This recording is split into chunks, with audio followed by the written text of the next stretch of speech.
Good evening and welcome to tonight's town hall event with United States Congressman Tonko. For the first order of business to be considered to your neighbors who are here with us tonight, if you have a seat or more nearby you, can you kindly raise your hand to welcome other neighbors and community members so they can have a seat at tonight's event?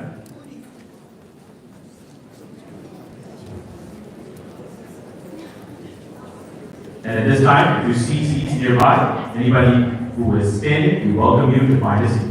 Yeah, anybody standing, you need to find a seat. Okay, by your post. Sorry.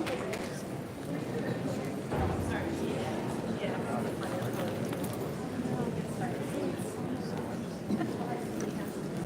Yeah, we've got seats around here. As you settle in, let's welcome you to tonight's town hall event by United States Congressman Tonko. Before we begin, we have some housekeeping remarks to share. In the event of an emergency, please use the nearest emergency exit, which are marked with the exit signs. There's exits on both sides of the auditorium, and the entrance you came in from could also be used to exit. Always listen to the guidance of law enforcement officials if an emergency occurs. They are inside of the auditorium. Second, please be respectful in your questioning and interactions. Behavior that is unbecoming in a civil discussion will not be encouraged and may result in removal from the venue. Also, there are water fountains available right outside of the auditorium entrance. We would also kindly remind you at this point to please silence all of your electronic devices. Also, all restrooms are also located outside of the auditorium. Once you leave the auditorium, an event staff member will be able to direct you to the nearest restroom. And here is a summary of tonight's program.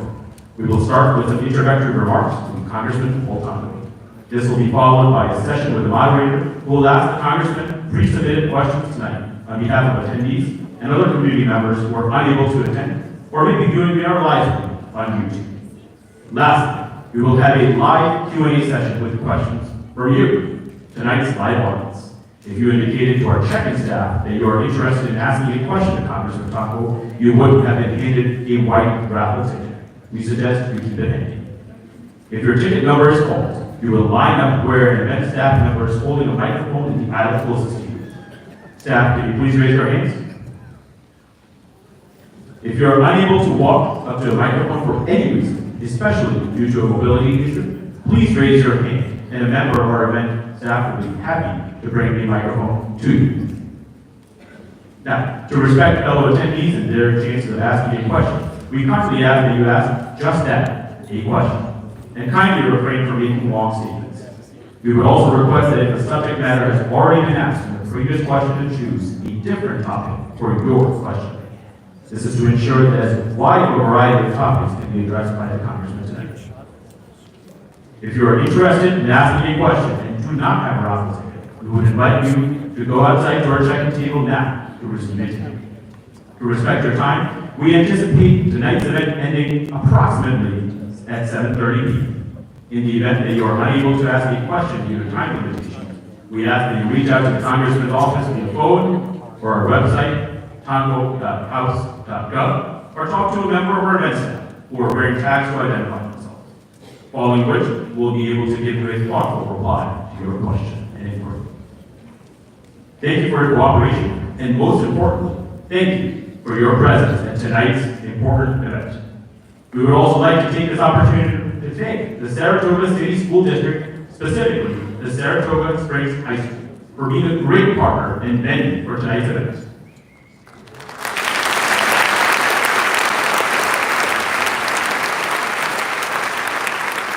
If there are any leaders from the Saratoga Springs City School District, we kindly ask them to rise and be recognized as well.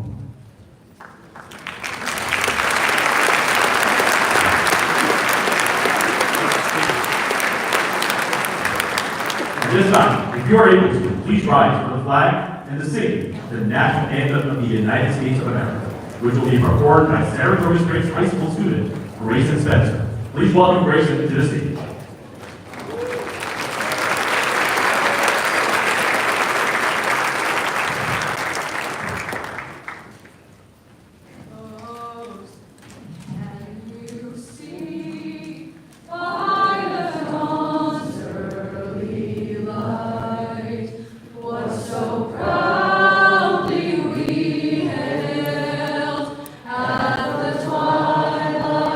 Last week.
Thank you.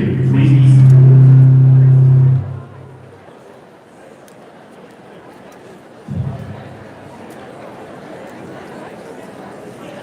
And now, please join us in welcoming to the stage the United States Representative from New York's 20th Congressional District, proudly representing our capital region in the United States House of Representatives, our Congressman, Tonko.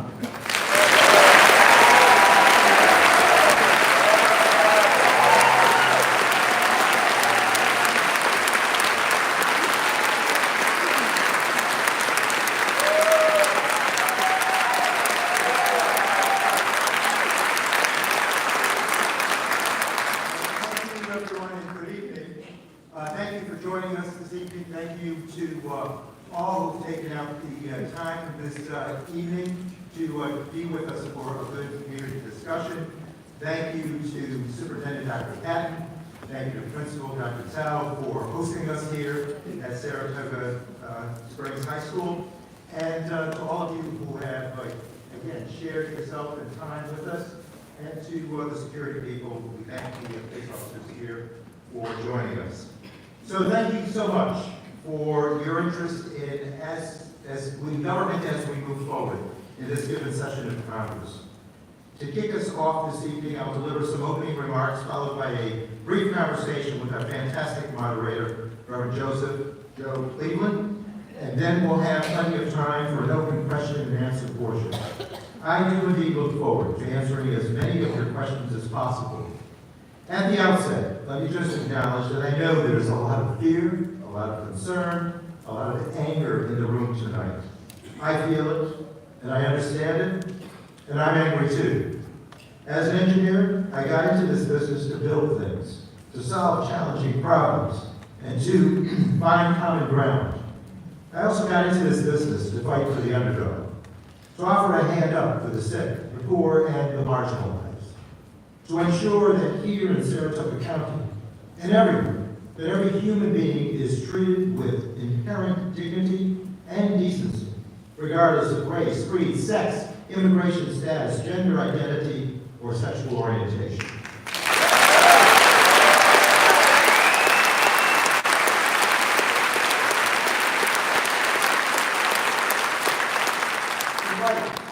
To fight for a country where healthcare is finally recognized as a human right.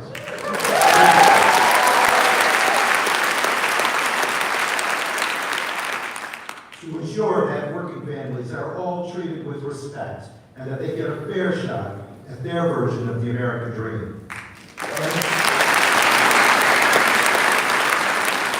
And at this moment, for a great many of you in the room tonight, all of these ideals, all of these hopes and aspirations we hold for our country are under assault.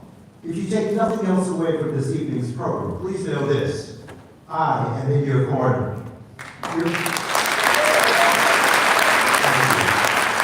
Your fight is my fight, and I will never stop fighting for the hopes and the aspirations that we all have for this great country.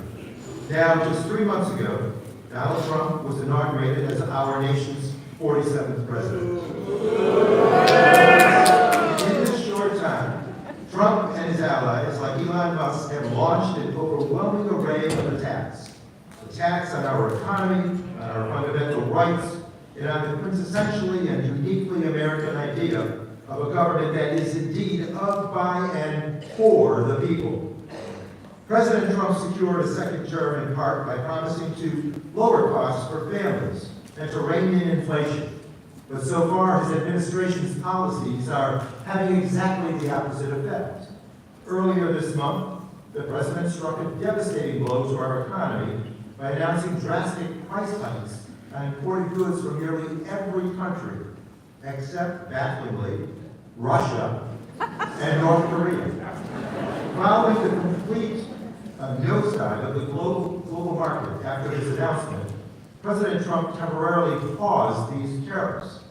But don't let this so-called pause fool you. We are still left with a 10% worldwide tax on all imports and massive 145% tariffs on China. These still make the United States rates by far the highest in the industrialized world and the highest tariffs in the United States since the Great Depression. and our global and domestic economies continue to suffer because of the reckless actions of the administration. So when he's not tanking the economy, the president is pursuing a personal crusade against our fundamental rights and our rule of law. Few actions demonstrate more callous cruelty than his administration's wrongful deportation and imprisonment of Kilmar Armando Abrego Garcia, a father of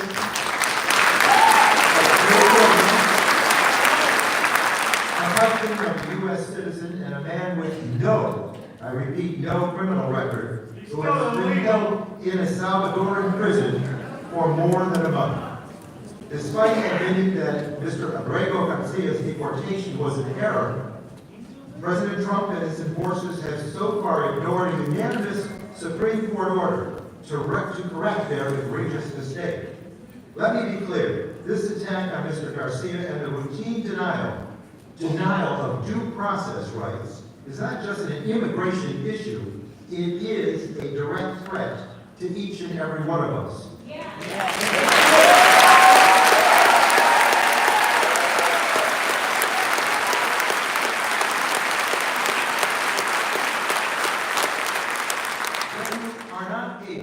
Challenge your detention in a court of law when you have no venue to prove unfounded claims that you are a non-citizen, the executive has unchecked power.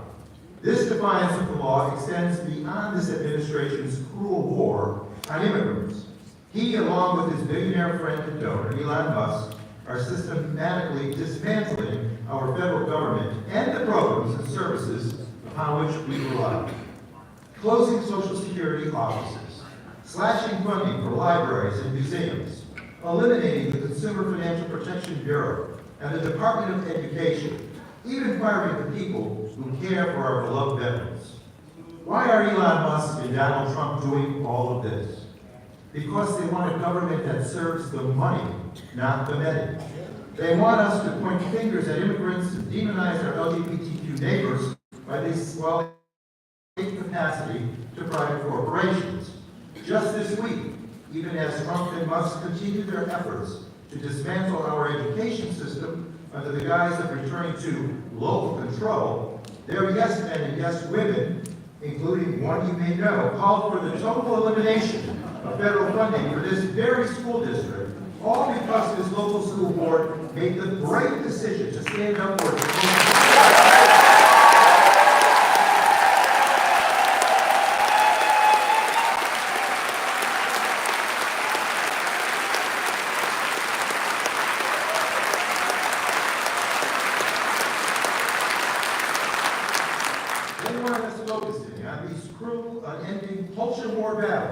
so that we are not paying attention when they cut core government services and provide massive tax giveaways to the rich.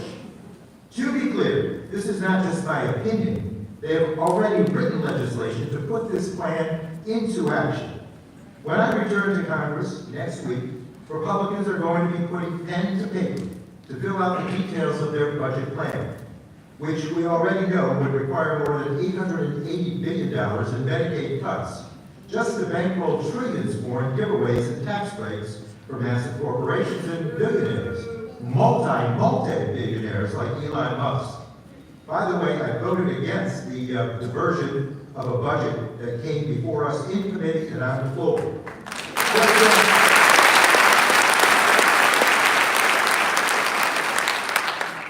Just think about that. Their plan is to take from the poor and the many of us and give to the rich and the few of us. This radical budget scam will rip insurance coverage away from millions of people altogether, raise health care and prescription drug costs for millions more, and increase grocery bills for working families, all to give that effort of more tax breaks to wealthy donors who do not need it. Amidst this onslaught of attacks on our rights, our economy, and our government, one of the many questions I received at previous town halls was this: do you think the red line has been crossed?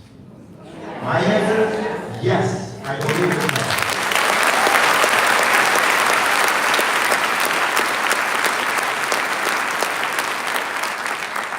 Time and again, President Trump has shown nothing but total apathy and disdain for the laws that govern our beloved nation. I don't know how any other response makes sense when individuals are being snatched up and sent to a foreign prison overseas with no due process. When court rulings, including a 9-0 ruling from the United States Supreme Court, the highest court in the land, are blatantly ignored.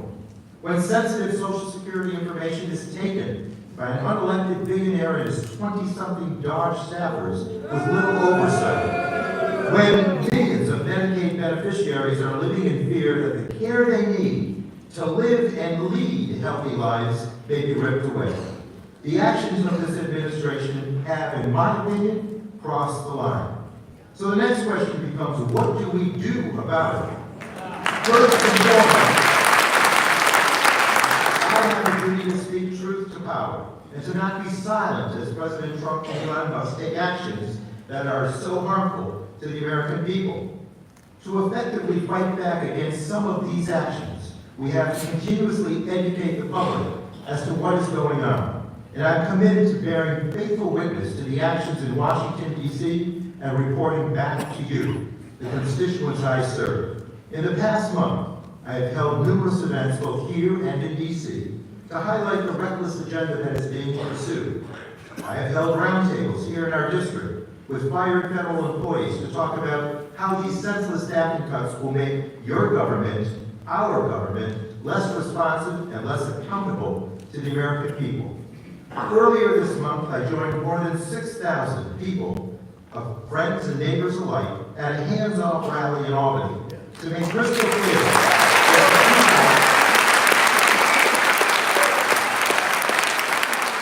that the people of this 20th district will not sit back as Trump and his cronies run roughshod over our nation, its people, and its principles. I will continue to do everything I can to make certain that as many people as possible know what's going on in Washington. And let me say, don't take my word for it, don't take anyone's word for it, verify. It's so important for us to verify what's going on. In this vein, I encourage you, if you haven't done so already, please follow me on my social media accounts, including Facebook and Twitter and Instagram and Blue Sky with the handle @RepPaulTonko, so that you can hear directly from me responding on these very important issues. I also have a weekly email newsletter that you can sign up for on my website at tonko.house.gov. I have created resources on my website to make it clear how federal whistleblowers can be in touch with my office, as well as a Know Your Rights page for Capital Region residents to better understand their constitutional rights should they have interactions with an immigration officer. By continuing to speak out and through creating compelling images and stories, we can work to shift public opinion decisively against the worst excesses of Musk and Trump. I think storytelling is a powerful tool that we need to utilize at this given moment, and to accumulate those stories and share them with one another and share information on what these cuts are about and what they mean to each and every one of us. Next, there's litigation. Through the courts, we are challenging Trump's illegal executive orders and Musk's unconstitutional seizure of federal funds lawfully allocated by Congress, a strategy that is already seeing results. While not foolproof, many of Trump's executive orders and actions have already been put on hold by the courts, including his attempt to end birthright citizenship and his blanket freeze on federal funding. Finally, on the legislative front, Republicans have very narrow majorities in both chambers. Every vote matters. So we have to keep speaking out about the disastrous impacts of these policies and harness the people power to shift public opinion. 218 votes is what they need. If anybody continues to get that pressure out there and they understand the impact on their given district, I think that it's an achievable number. The proposed $880 billion in cuts to Medicaid is a great example of this. In many congressional districts across New York, including those represented by my Republican colleagues, almost 1/4 of the population are Medicaid beneficiaries. Do these people really want to be responsible for cutting health care benefits from 1/4 of their constituents, for taking coverage away from grandparents in nursing homes and moms giving birth? Just this week, I was in Plattsburgh, up in the North Country, speaking with hundreds of individuals about these cuts to Medicaid and what they would mean for their community.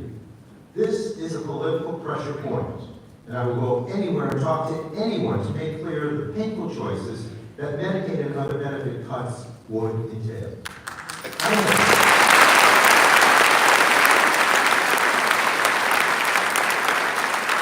I know in the face of countless illegal actions and the flood the zone strategy of chaos that this administration has employed, this response doesn't seem like enough. And it's true that there will be no panacea that rights every wrong. But united together, we can, and I believe we will, make a difference. We must remember the words of my former colleague and dear friend, Brother John Lewis. In his words, ours is the struggle of a lifetime, or maybe even many lifetimes. And each one of us, every generation, must do our part. And if we believe in the change we see, then it is easy to commit to doing all we can, because the responsibility is ours alone to build a better society and a more peaceful world. I have always cherished the fact that I got to serve with Brother John Lewis for several terms. And I love the mantra, Brother Paul, make trouble, good trouble.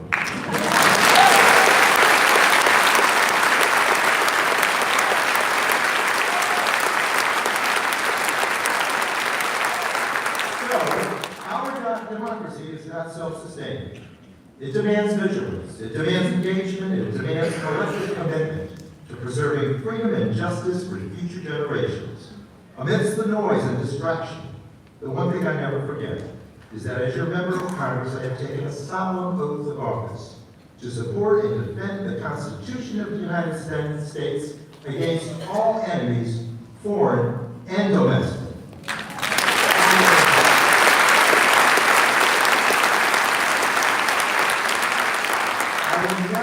That oath I made to you and our country. Every ounce of my being will resist and fight back on behalf of all of us, because we do indeed deserve better. With that in mind, I'm deeply grateful to the thousands of you who have reached out to my office to make your voices heard. Share your stories and call about various programs that are so meaningful that address your quality of life. Your engagement serves as a powerful reminder that democracy depends on each and every one of us. And I am proud to continue to stand side by side with all of you as we fight together to protect our neighbors, defend our values, and safeguard our democracy. Thank you again for joining us tonight, and I look forward to the conversation with Reverend Joseph Cleveland and to hearing your questions. And now, let's introduce Reverend Joseph Cleveland.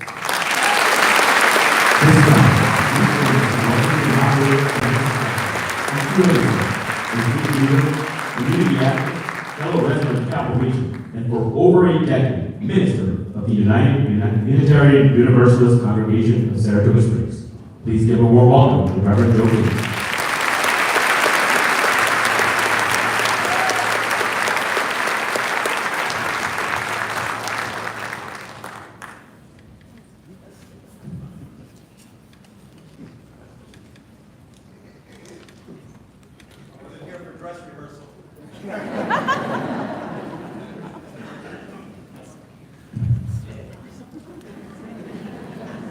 Is this thing on?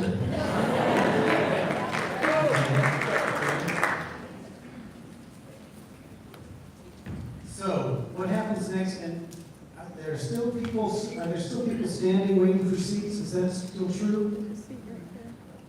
If there is an empty seat in your row, and you could move in towards the center of that row so that it would be clear that on the aisle there's an empty seat. Maybe you could do that. That might make it easy to see where there are seats. Could you do that?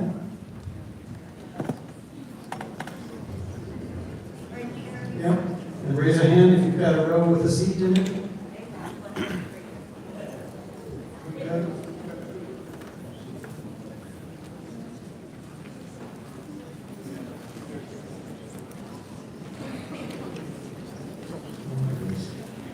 Thank you.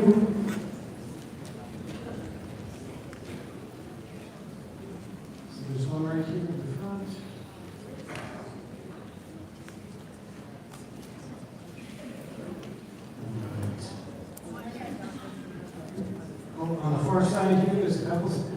many seats?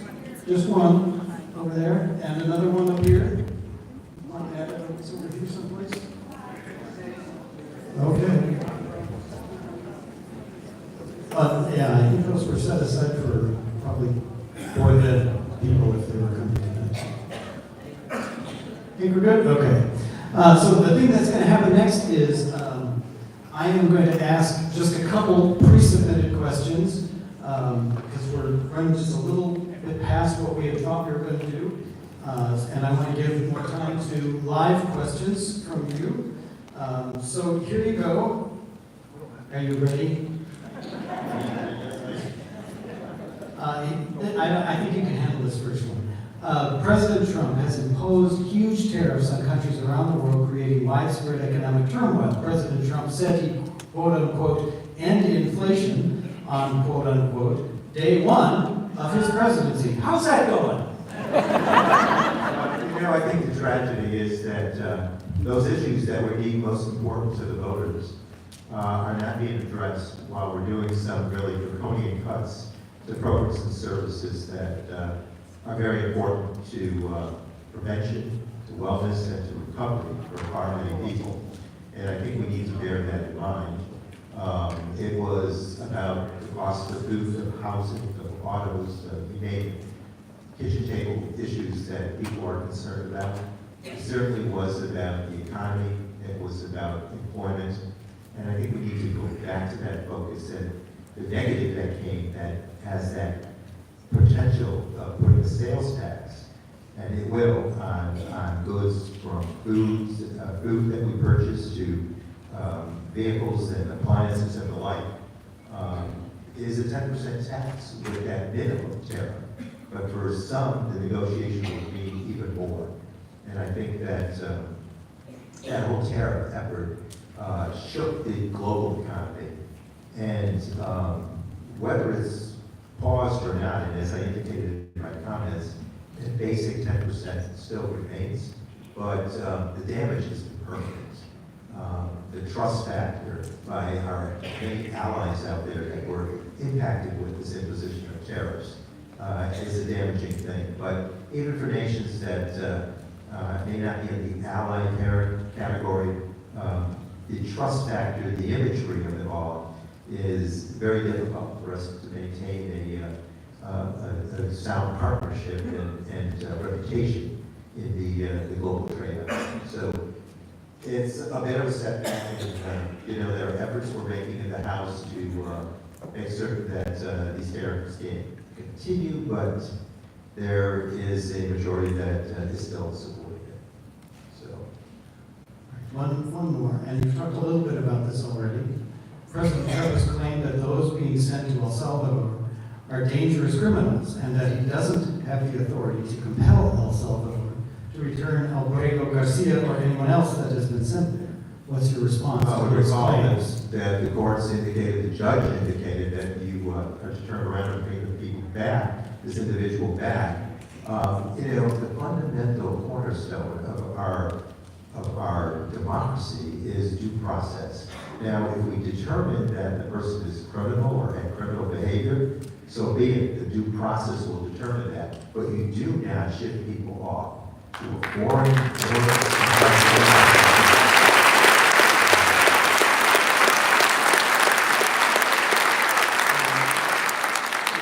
think the world is watching, and this center in El Salvador has been deemed one of the most dangerous and difficult prisons in the world, and it's rife with denial of human rights, with lack of appreciated hunger that is addressed, the nutrition programs, the food programs, and just civil rights that are violated. So it's putting someone in harm's way before we even determine if that person was deemed as a person to be deported. So I think we skipped over what are the basic essentials of our freedom and our justice system, and that should not be tolerated in the Supreme Court, and several judges indicated such. Thank you.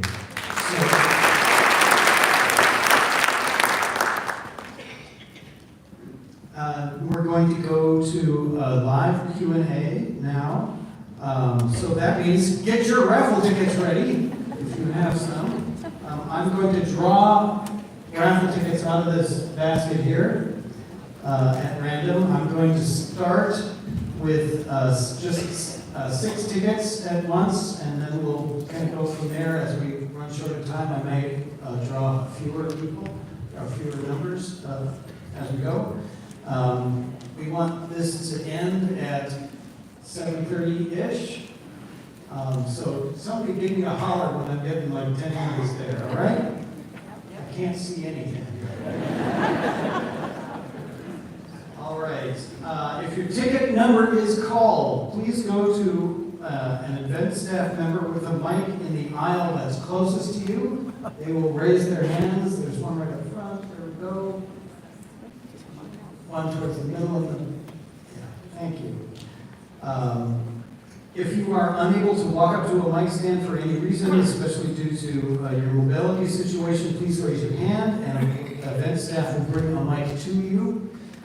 Please be sure to bring your raffle ticket up with you. We're going to continue this until about 7:30, so let me know when we get there. Kind reminder again, please ask a brief 1 to 2 sentence question and refrain from making long statements. What democracy looks like most of the time for most of us is listening.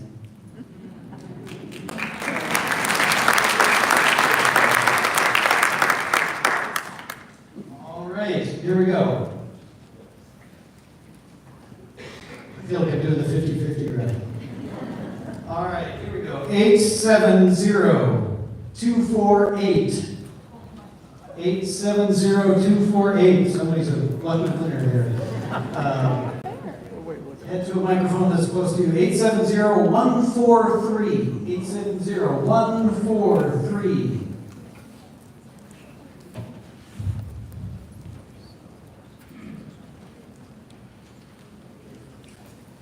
Eight seven zero 176 176 870-133 870-082 and 870-091. So that's 248, 143, 176, 133, 082, and 091. Do we have somebody, one of those 6 who's ready?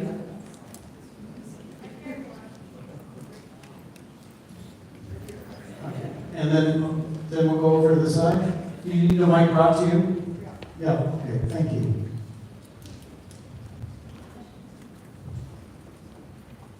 Go ahead. Hello, over here. Oh, okay. Thank you so much for being here. We appreciate, I'm sure we all appreciate the chance to speak and hear what's going on. And I've been thinking long and hard about what the question would be if I had the opportunity, so I'm appreciative that I have one. So many questions. So the basic question for me is to ask you is, there's so much going on, what can we do? What can you do? How can we stop this?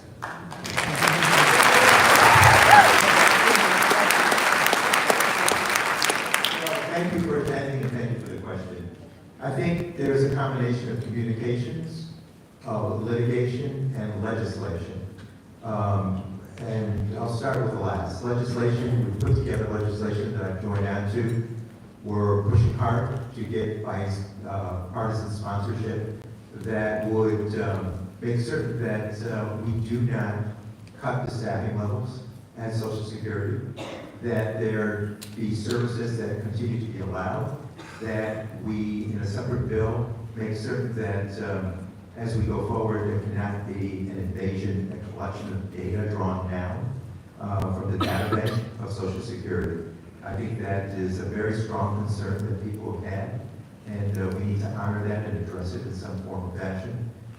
With litigation, there have been many, many cases advanced. There's a birthright case with the state of Washington versus Trump in the 9th District Appellate Court that is moving along and has stepped up and said that it's unconstitutional that to deny birthright as a form of citizenship. And we've also had cases that bear with the efforts of the denial or the dismantling of the Federal Agency on Education. The charge there, brought by the litigation, is that the powers of the purse rest with Congress, with the House of Representatives, and that no outside force can dismantle agencies or build agencies. And so there are a number of these cases that are, to date, being successful. Some are offering a stay, others are offering outright denial of the attempts by the administration. But we're continuing to advance that litigation. Communications, I think we all need to speak up, share our voices however we can.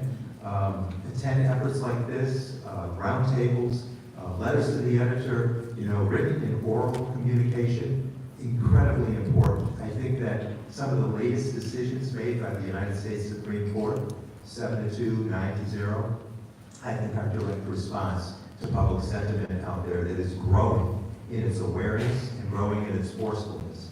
And I think that that communications, litigation, and legislation are moving along in a way that is helping us to conquer this. Thank you.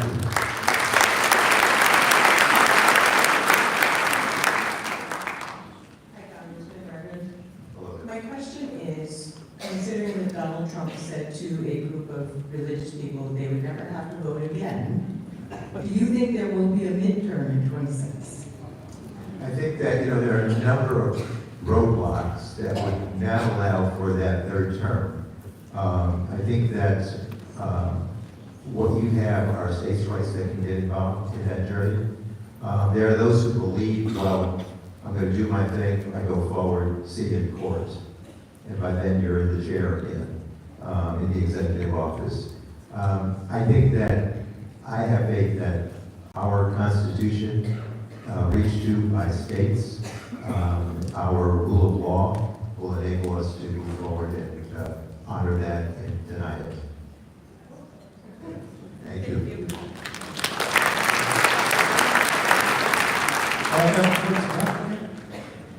Hello. Hi, Congressman. This is Lindsay Connors. I'm the Associate Executive Director with Rise Housing and Support Services. Thank you very much for your Rise Housing and Support Services currently receives a recurring yearly grant from HUD. It's through the COC. It's about $400,000, and we provide subsidies to 34 members of this community for housing who struggle with their mental health. We've recently been receiving very mixed messages from the administration as to whether or not we will indeed receive these funds. We've received award letters, then we're being told that the funding is now in question, and the unofficial guidance that we're receiving right now is that we can anticipate, in order to receive those funds, being required to scrub our website of words like community, of mental health, of female, of trauma. We are also being told that we are going to be required to sign an agreement that's in direct violation of New York State constitutional human rights law. What do we do? I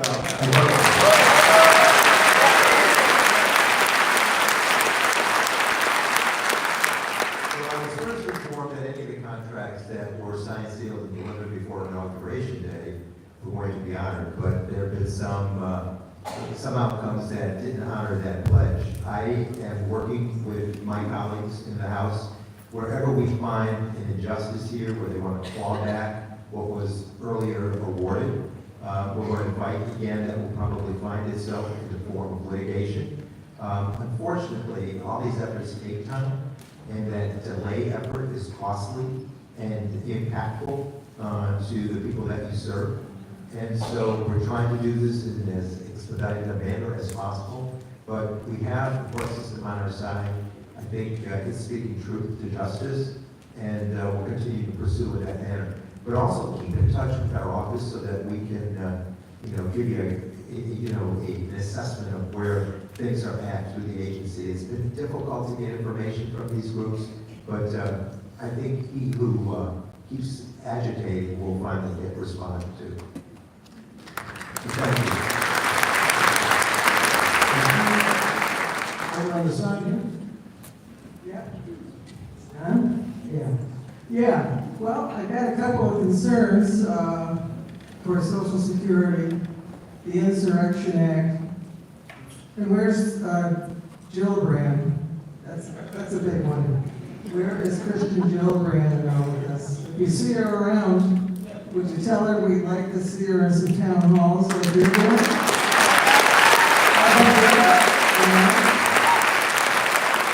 It was suggested to me maybe we should put her picture on a milk carton. You know, and this is not the time to not be seen. Yeah, where's the phonics? Well, my question is, we are very close, I believe, to him doing the Insurrection Act. What plan do we have that that happens? And then we're shut down. Yeah, look, I think there's every effort made to, and I think we can win some of these votes in the House. There are a few people who are, I think, in marginalized situations that understand the arguments that are made in defense of it. And I think that, we're hoping that we can win some of those battles in the forefront so that we can make that difference. I think that, when you made mention of the concerns for Social Security, there are a lot of things here. I want to see my colleagues walk away from the legislation we're doing, which would really protect for 70 million people in round numbers that are part of that community and have earned these benefits. Let's stop calling them, entitlements, exactly. They have earned benefits that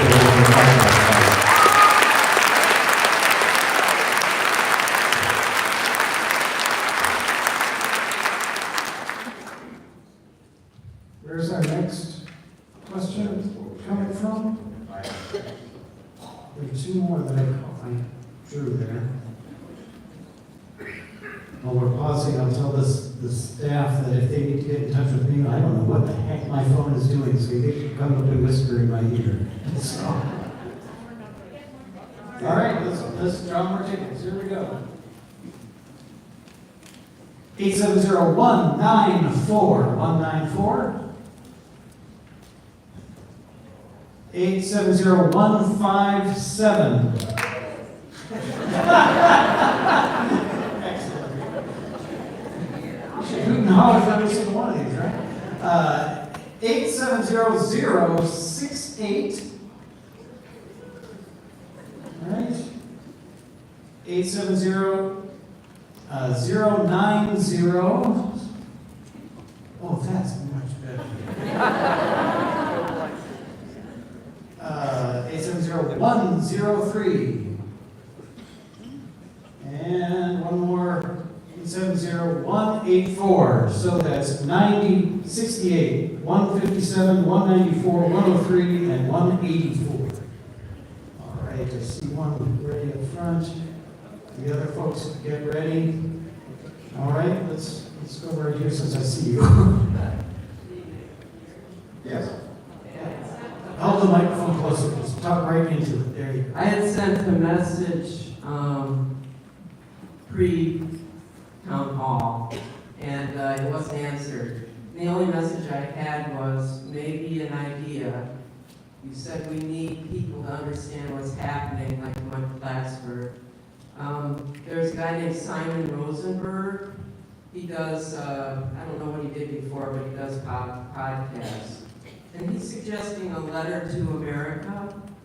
And I think if the rhetoric was good, that if the Dems and whoever else got together to give a message about what's happening, and it resonated, I think that might be a way to tell people what's happening and to make them aware, to get it started to do something about it. Well, I think any form of communication obviously is good. The House, and the urging of some of us, myself included, was to do a daily update. And recently we started that where there's so much, it's like drinking out of a fire hose. There's a new crisis every day introduced by this team. And I think it's meant to distract and whatever factor out there, so that it's considered. So by keeping people in the know every day, having an exchange that is then made available to all of the press, and then they also put it on social media, is updating people and allowing them to know what the latest crisis is, because there are many crises involved in this whole approach to developing the budget that we're currently developing. And tell people the truth. Okay. Next question, someone right at the back of the projector there. Hi, thanks again for hosting this event, and it's great to be in a full house. My question for you is in reflection to the climate action, where we're at. We're going backwards. Our Build Back Better bill, the Inflation Reduction Act, was the most progressive climate legislation that we've seen. It pulled ideas from another great piece of legislation, which hasn't been passed, which is the Green New Deal. To this date, you haven't signed on to the Green New Deal. I'd like to know if you would, given where we're at, sign on to the Green New Deal. And where are we at with climate action? How are you making sure that we're moving forward? Right.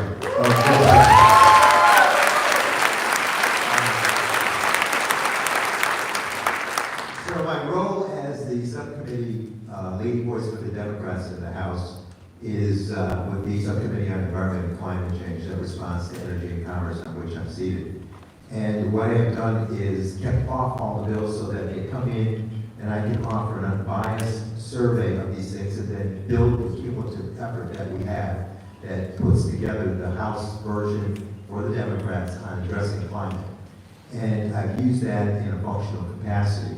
With the Green New Deal, there are a number of concepts, all of which I agree with, that are laid out in that plan, but it still requires to be developed into legislation that could be etched into statute. So the principles, the ideas are strong and they're spot on. We want to develop that into a legislative format that enables us to go forward. What I have encouraged, in order to really respond to climate, I think we need an upgrade in our grid in order to integrate renewable, it's solar or wind or geothermal or whatever. We need a state-of-the-art grid. And we had incorporated that into the Inflation Reduction Act, which I helped write and certainly supported. And the investments in that upgrade are going to be very critical. Now our fight is to make certain that that progress is not clawed back, because this is all an exercise of scraping up savings everywhere to pay for the $4.5 trillion worth to line the pockets of billionaires for their tax cut.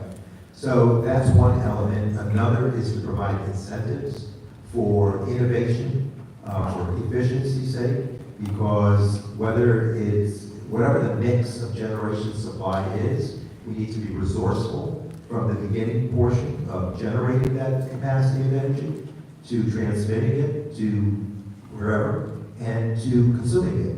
And so a lot of bills that I do are about developing the efficiency so that we're not wasteful and that we're utilizing every bit of electrons that we can. And also incentives for building infrastructure, retrofitting manufacturing with state-of-the-art efficiency opportunities that reduce their operating costs and enable us as a state, as a country, to be much more competitive in a global market. And the final was to offer rebates for efficiency appliances. We were the first of the states to qualify for that rebate program that was part of the Inflation Reduction Act. So there are many good components out there that really speak to the greening up of policy and the savings of electrons that enable us to combat climate change. Thank you.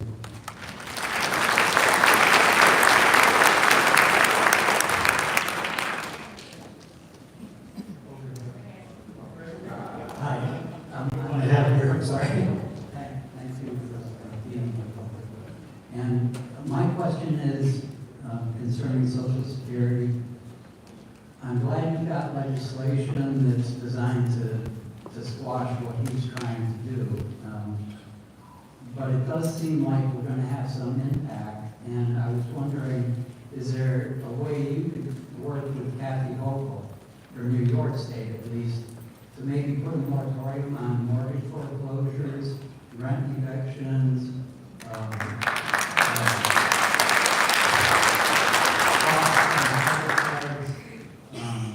electric bills electricity being cut off because you can't pay the bills, because I think it's really going to impact New York State if we even get some people not getting their checks.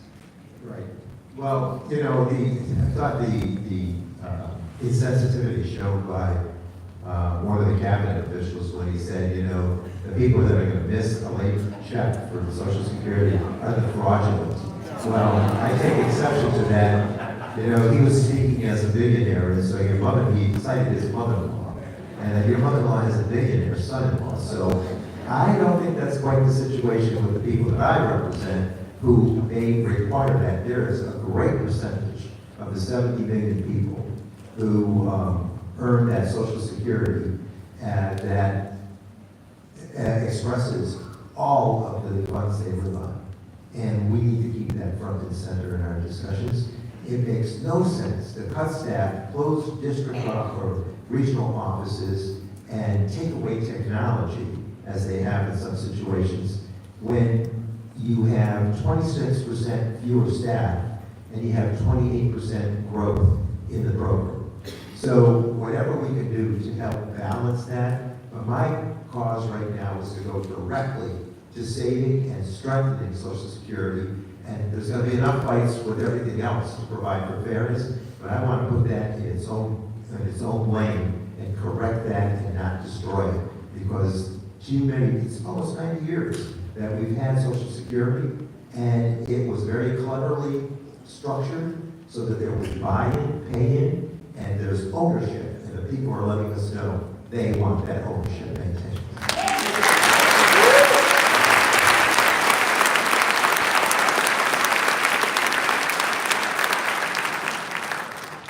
Did I hear someone say something about the cap? Yeah. Okay, I just want to make certain I heard you right. I'm for that. I think it's time to adjust that cap upward and make it security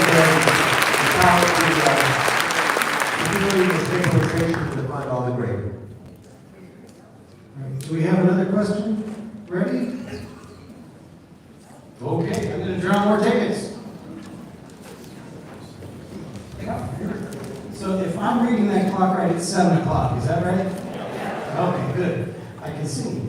870-042, 42, 52, 870-52, 870-179, 179, 870-030, so 30, 870-098, 98, 870-141, 141, so that's 42, 52, 179, 30, 98, and 141, hike. All right, right in front? Okay. I'm Robin Baxter, I'm a constituent right here in Saratoga Springs. What can you do, what have you done, what can you imagine doing to open the minds of your Republican colleagues?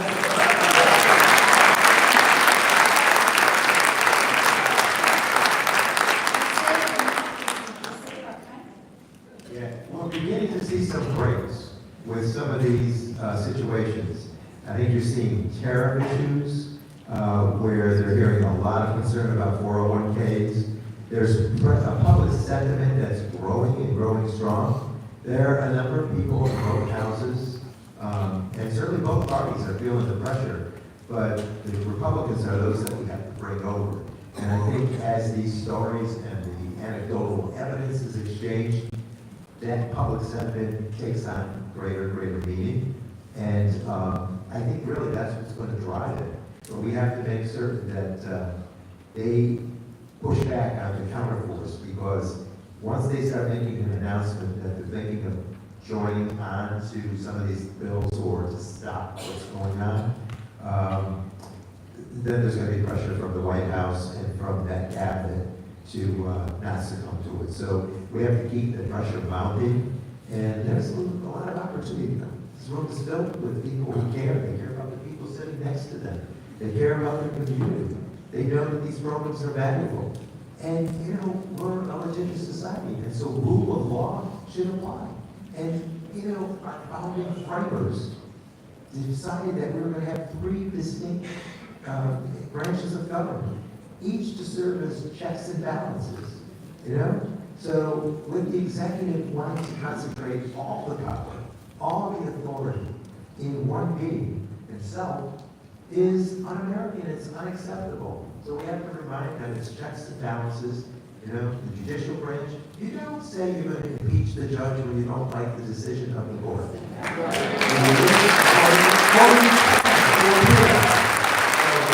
Let's build the case together. Okay, do we have one in the back? Okay, right in the back. Thank you again for being here. My question involves social media, and specifically this week, I'm a registered Democrat, and my feed, my social media was flooded with Stefanik's ugly message about Saratoga school, senior school. And your statement was spot on, but I didn't see it. And I think you and the Democrats at large, we've got to up the game on social media.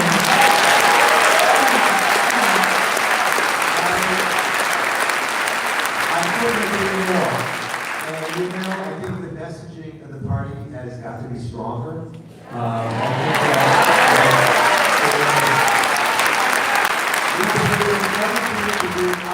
We're encouraging people, you know, with some of the talking points on some of these issues. But, you know, take that point that you just raised. There's no way, hats off to Saratoga, there's no way any child should come to school living in fear.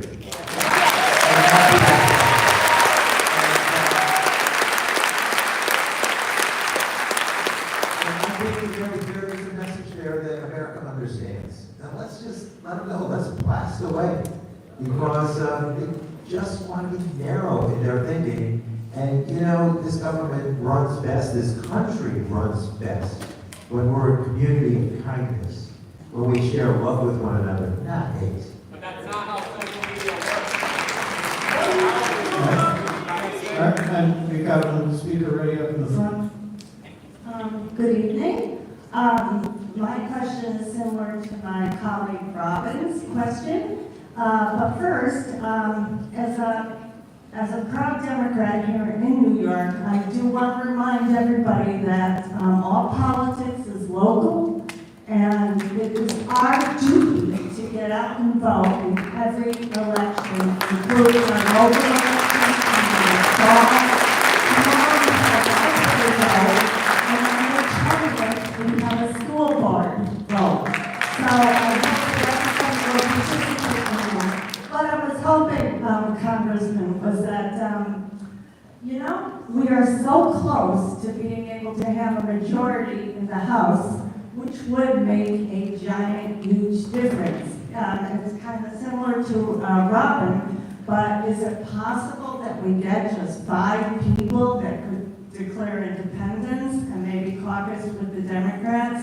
Are there talks going on like that? And Well, yeah, there's work being done to make certain that, you know, as people do town halls out there where there's none being held, they're letting people know, here's the facts. As we understand, we will give you the source and everything. But to any information exchange, I beg people to validate. Because I think elections sometimes are lost by misinforming and disinforming. And it's very important for us to, yes, have that communication, but to also do the verification of the information and data that are shared. There are efforts, yeah, you know, you can identify who might be in an area that is not well served by a lot of these stands that they're taking. And of course, we try to cultivate that and bring people over. It's been pretty rigid, but the rubber meets the road right now because the week of, let's get that right, May 5th, I believe, which is a Monday, that first week, full week in May is when we have markups. They're targeting that week. So we have from now, maybe 7 days plus 5 the next 12 days are crucial. Raise your voices, make your concerns known, because those markups are going to come out. And I think the votes are going to be very quick because they don't want this thing to cook too long because people will see what's in it. And so I'm encouraging people to pay very strict attention in the next few weeks. Thank you. Anyone in the back? Can you hear me? Yep. So, thank you for taking the time to talk to us. I'm concerned that I've been watching rollbacks in healthcare, science, technology, environmental protection, and we're sitting here with you, and you support the reverse of what's going on. We have two Democratic senators who are also not in favor of what's going on, and many of us think about, well, what can we actually do in our day-to-day lives? We talk about legislation, that's something you can do. Court cases, most of us don't have the resources to do that. Communication, we simply think this is really disturbing to us. What action can we take in our lives? And maybe there isn't anything specific, but that can help us feel like we're doing something just to push back on what's actually happening.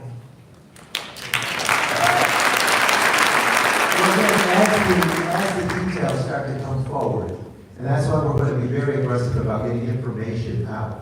I'll give you, for instance, I've been hearing ripple effects of perhaps going after the Medicaid expansion area, which provides for taking qualification up a little higher on the numbers above the poverty rate.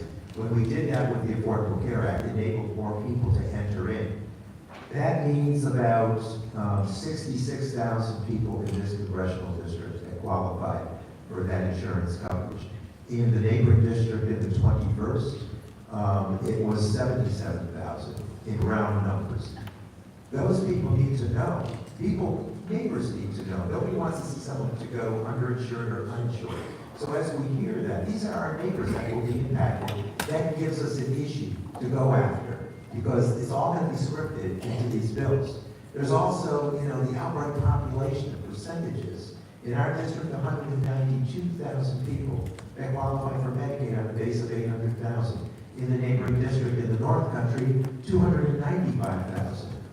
These are our neighbors and friends. These are total strangers who require, deserve the dignity of having health care coverage. And for many of the states, the red states, the only mental health dollars they get from that they expend in their states are all federal dollars. And they're tied to the Medicaid flow. So these are things that we're going to put out there. If they become a kernel in this whole exercise, we're going to get that word out immediately as we hear about it. And it's going to be important to personalize this and to let people know that this is unacceptable. You understand? We're not going to cut benefits.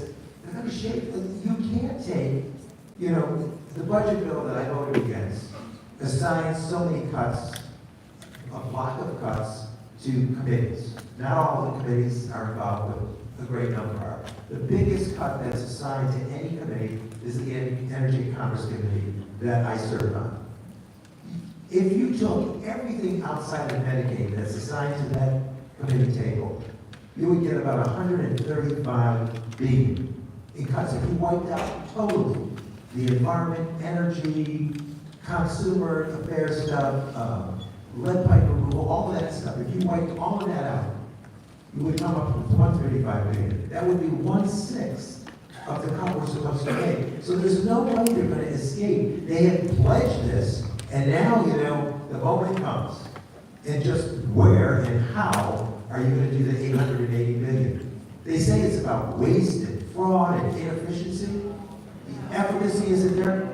You know what? I'm not hearing any reforms about how to serve people better, more efficiently. I'm hearing about cutting programs, denying staff, reducing program opportunity. That's not waste and fraud. That's slashing. It's doing what Mr. Russ showed us on TV, using a chainsaw that doesn't make sense and shows no compassion. And this government needs to be compassionate.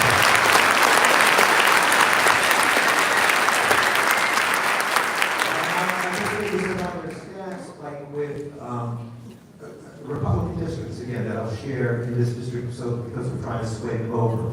In the southern Hudson Valley, in District 17, it's 245,000 people. This is all on a base of 800,000. In the city, in Staten Island, in District 11, it's 309,000 people. Are you really wanting to cut grandparents in nursing homes? Moms who need preventative? You know, we're going to have a higher infant mortality rate if we don't do these things right. You know, it doesn't go away. The people don't go away. The problems become more complex. It means that you're going to have more difficult cases. You're going to have more bad debt and charity that's paid for by hospitals and then incorporated into your medical bill. It's going to be emergency rooms dealing with the port of entry. So let's be smart and do this right and not fool people with rhetoric that says, we're going to do this great bonanza like we hate Medicaid. Guess what? The American public says we appreciate Medicaid. It's been our lifeline. So we're going to do this right.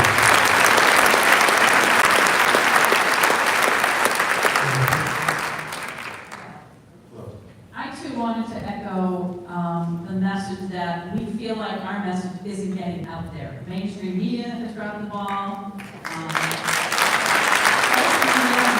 have some places that we can go, but is there any way that the Democratic Party can maybe get a committee of, say, millennials, the younger ones, and come up with a plan to really inundate with the messages? For example, one thing that I'm not hearing about much anymore is Project 2025. That was something, and the right spirit, they said, oh, we're not going to have anything to do with that, and now they're in the White House. People who wrote it are in the White House, and some of these plans, like the Department of Education, you know, those are things that are happening, but that message isn't getting out. How do we do that as a group? Right. The mainstream media is not Again, I think it's reporting committee. I think if we have, you know, we talk about shadow cabinets, getting something together that will respond immediately, all the stuff. And I think realizing that we suggested Project 2025. You know, the denial on that throughout the campaign was so apparently that denial. We see some of the major, most important appointments made for the architects of 2025. And so I think we need to put an analysis together of these programs and what they meant, and maybe strike with some buyer's remorse out there, because this is not what the people thought they were voting for. Do it now.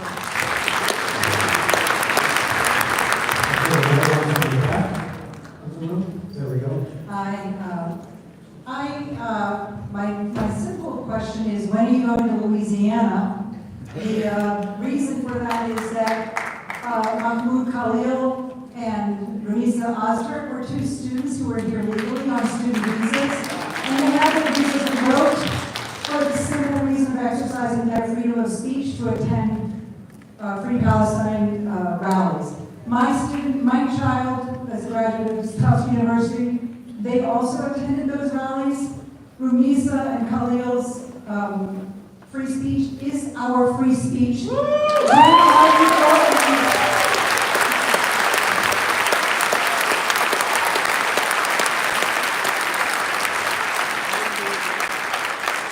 are you going to Louisiana to talk to them?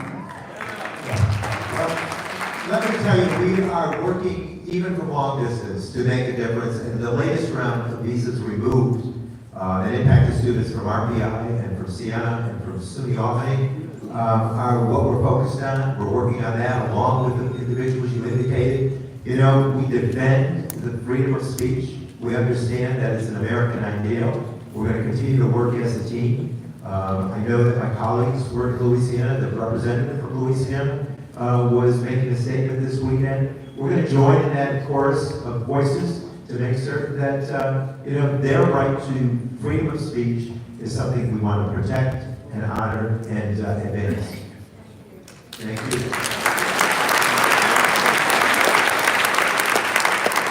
I'm seeing the time is 7:15, so I'm going to just call three numbers. All of them 870, so 253, 193, and 178.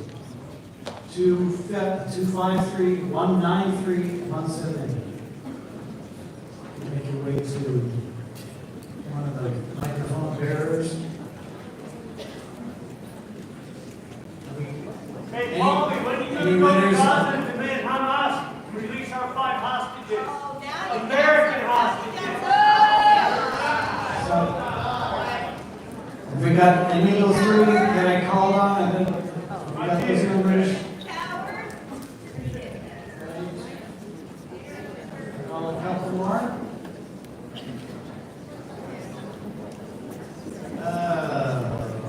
307. 307. 870-307. Yay? No? Okay. 275. Right there? Okay, good. Yay. Go ahead. Hello, again, thanks for being here and talking to us. To go back to what we can do individually, and we were talking about colleagues in Congress and them starting to feel the pressure. You feel really like, I can't buy access, so what can I do? What are the things that everyday citizens do to reach out to their representatives that really are impactful? Is it calling? Is it letters? Like, what are the things that we can do? I think, actually all of the above, but I think when you start to get letters on a certain topic, we pile them to see, just what is really on people's minds. Any concern obviously gets great attention, but when you see the files of where they're putting their focus, but I think there's going to be great stacks on so many issues here that are incredibly important because they're across the board pain and attack on a lot of important items. But I think to your point, or to your question, I think written communication is important. Take advantage of that social media. And if you want the names of individuals, we can share with you the best way to contact chairs of committees, ranking members of committees. If there's an issue, say, that you have with energy issues or something, we'll give you the Energy and Commerce Chair, the rankers, the right subcommittee people, and the contact information so that you can target in and speak forcefully and informed, very well informed, because that I think builds the credibility of your message. And I think it's just a good way to target those who are at the table that are going to be recommending to their caucus when we come to specific issue areas. And, even say, you don't represent me, but I know people that you do serve. And here's why I want you to take this message back and talk frankly about upgrading transmission dollars and why it's important to a clean energy agenda, whatever, but we can help you with that. Great, thank you very much. Thank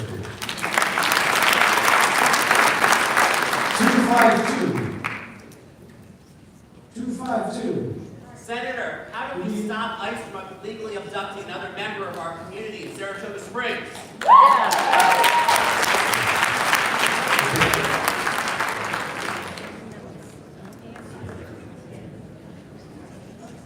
Did you have to get 252? I think this is an answer everybody wants to hear. It is. Okay, well, we have been in communication with the ICE organization. We've talked to local forces. We want the details on the recent incidents. I think the community deserves to know. We're asking for that information. We're in the midst of that information exchange, but as soon as we heard it, we issued a statement and then we made contact to the ICE forces. Again, it's a concern that if it's an innocent person, we've been made aware by other colleagues in the country that people have been picked up who are totally innocent. And, some of it might just be racial profiling, and they assume someone is an illegal immigrant or what have you. But we want the details on this case. It was in the district, and we think the community has a right to know.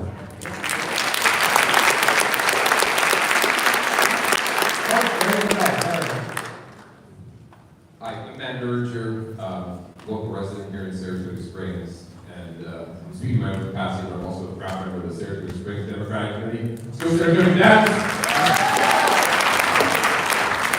Also a dad with 3 kids, and one goes to Lake, and a lawyer who actually, the immigration question was perfect because I represent, or pro bono practice, immigrants.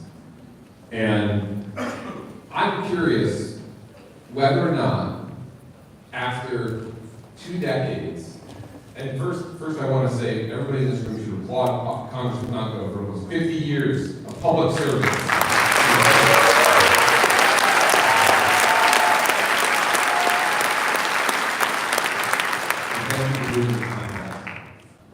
But after 20 years nearly in Congress, you have 8 USC 1225, right, which is the expedited removal statute.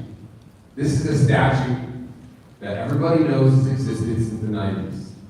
This is a statute that dangerously is able to trump our due process rights in this country. And the prior administrations, Biden, Obama, they used it within proximity of the border. But we knew in Trump fiasco 1.0 that he was getting ready to expand its application beyond the border and apply clause 3 of that section around the country. And they were ready, as you said, in Project 2025 to have legislation on day 1. What's the question? And to have an executive order. And the question is, after so many years in Congress, where is your legislation? Where, after somebody was taken from Main Street in Saratoga Springs, in Broadway, in broad daylight, in front of uncommon grounds, where is your legislation to address this? Why has nothing been done? Why can't we find 5 normal human beings on the other side of the aisle to work with to get this legislation passed? What are you doing?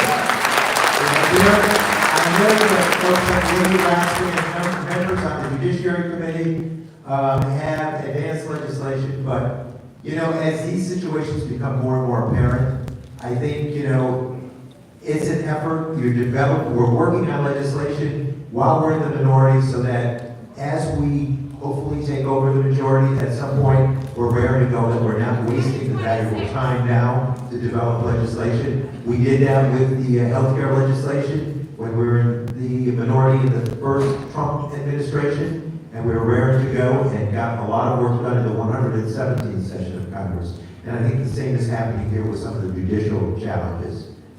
Well, I just want to say I have legislation right here that I've drafted. I'd love to see it.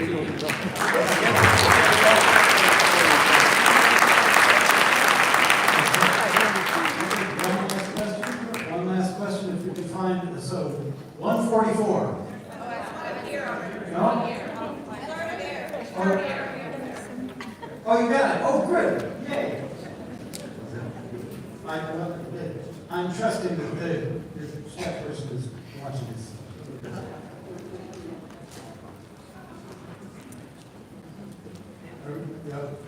Go ahead. Thank you, Representative Tonko and Rep. Joe. My name is Julie Lewis. I'm the co-founder and co-executive director of Create Community Studios. And we serve individuals in the Capital Region through creative arts therapy. And I'm aware that you are a supporter of the arts and you're a supporter of mental health and addiction recovery.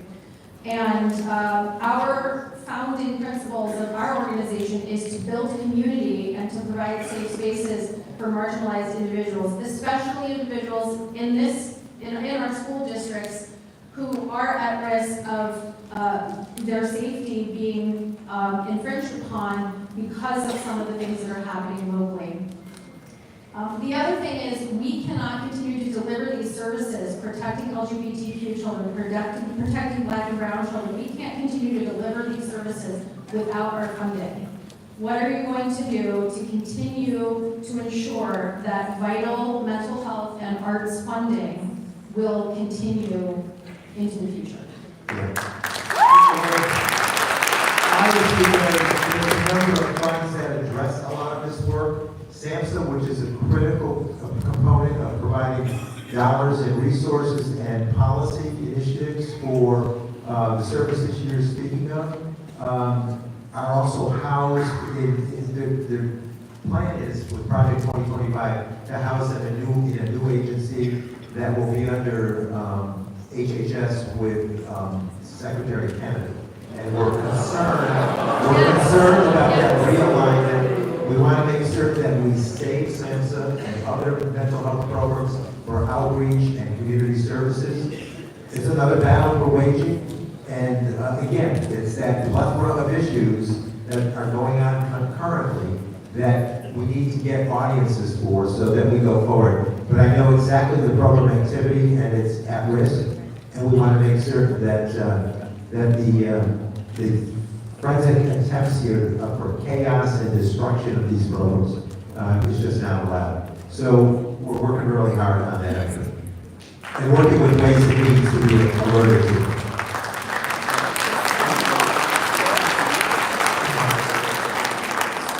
There's no way that we're going to be able to hear from everybody, so please take advantage of all the ways that you can get in touch with the congressman, through the website, through your social media, through all that. If you want to say a special, how they get in touch with you. You know, I earlier shared our social media. Please exercise that opportunity or call our office. We have an office in Saratoga Springs. We have Broadway. We have an office in Albany, here in the Capitol.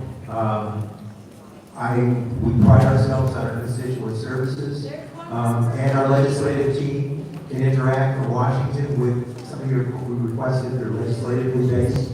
But please stay in touch, and please share your stories with us and with the community, and with media, so that we do have that forceful lineup of voices that are speaking to fairness and justice.